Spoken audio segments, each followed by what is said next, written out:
Então, por que alterar a dimensão vertical? Eu quero que você realmente entre nisso e entenda como que a gente deve atuar com a função e a estética sempre relacionadas, gente. Dificilmente eu faço um caso no meu consultório de somente 6 facetas cerâmicas. Dificilmente. Os casos de lente de contato, por exemplo, a maioria deles acabam indo para resina. Isso é algo que a gente tem que pensar. O paciente, se ele tem que reabilitar, ele tem que reabilitar. Se ele tem que usar orto, ele tem que usar orto. E você precisa ter conhecimento técnico para explicar isso para ele. Não existe vender 10 facetas para todo e qualquer paciente que entra no seu consultório, gente. Isso é um absurdo.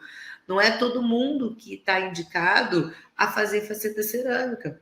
Ele tem que entender de espaço oclusal. Tem espaço para essa restauração? Não, não tem. Então a gente vai usar o quê? Vai usar um Invisalign? Tem desgaste dos dentes? Se tem desgaste dos dentes, vamos reabilitar ele, seja com cerâmica, seja com resina, mas fazendo um diagnóstico preciso na primeira consulta. Tudo começa na primeira consulta. E a sua primeira consulta não pode durar meia hora, gente. Primeira consulta é a consulta mais importante. Você vai enxergar o paciente como um todo, fazer todos os questionários. A primeira consulta leva em média 1h30, mínimo 1h30. Não dá para fazer uma primeira consulta de qualquer jeito se você quer ser um reabilitador oral. A primeira consulta ela é fundamental para que a gente possa seguir o planejamento assertivo. Ninguém reabilita em 4 consultas sem um planejamento assertivo. Ninguém consegue explicar para o paciente um tratamento dessa magnitude biomecânica em 30 minutos. Então, se você quer ser diferenciado, você precisa começar a fazer consultas diferenciadas e deixar de ser um cara que vem de faceta de canino a canino ou de pré a pré. Isso aí já passou. Eu quero que você entenda que existem casos que a gente consegue enxergar isso tudo na primeira consulta. Você consegue enxergar isso tudo na primeira consulta e fazer um diagnóstico preciso de bruxismo. E saber quando levar ele para a polissonografia. E saber quando levar ele porque ele tem uma apneia, por exemplo. Saber como extrair essas informações. Língua dentada, placa diagnóstica, fazendo trabalho na primeira consulta. E outra coisa, a placa diagnóstica ela é autoexplicativa. Mas o mais importante disso tudo é que na primeira consulta você consegue fazer ele enxergar.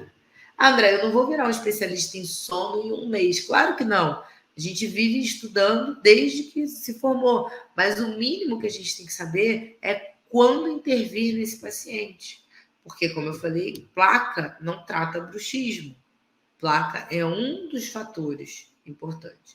Se você quer só proteger a sua reabilitação, beleza, você fala para o paciente usar placa o resto da vida e conta com a sorte, que ele vai gostar da placa e vai usar. Porque se ele não gostar da placa, por algum motivo ele não se adaptar, travar, tiver uma musculatura rígida, ele não vai usar e você está contando com a sorte de nenhuma restauração quebrar e tudo bem. Agora, hábitos do sono, explicar. Eu acho engraçado, a pessoa falando assim, eu só consigo dormir com uma tacinha de vinho.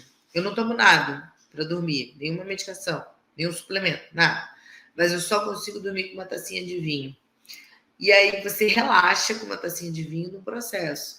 Mas se você trocar essa tacinha de vinho por um chá de erva doce que seja, ou um chá de passiflora, de camomila, de valeriana, ou entrar com essas medicações, suplementações mais controladas, mudar o hábito dele, você já muda a qualidade do sono. Determinadas pessoas já mudam completamente a qualidade do sono só de mudar pequenos hábitos que nós não fomos educados para ter, uma higiene do sono. E as crianças também não. Eu vejo isso pelas crianças. As crianças, elas seguem a rotina da casa.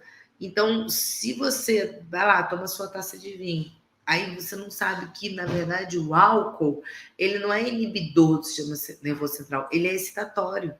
Então, se o álcool é excitatório, ele não te ajuda a ter um sono profundo. Ele te ajuda só a ter aquele relaxamento momentâneo de se esquecer dos problemas que aconteceram durante o dia e que você vai enfrentar no dia seguinte. Mas em relação à qualidade do sono, ele não te ajuda.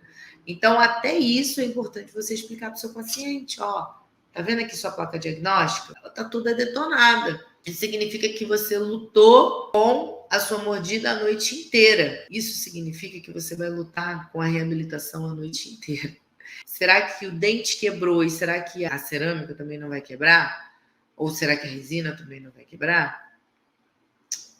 Não depende só do material, depende das parafunções do paciente. E explicar isso na primeira consulta é trazer ele para você, é trazer ele para o jogo para você, é trazer ele para ele entender que tem que melhorar o sono, é trazer ele para ele entender que se o dente quebrou, a restauração também pode quebrar se os hábitos não mudarem.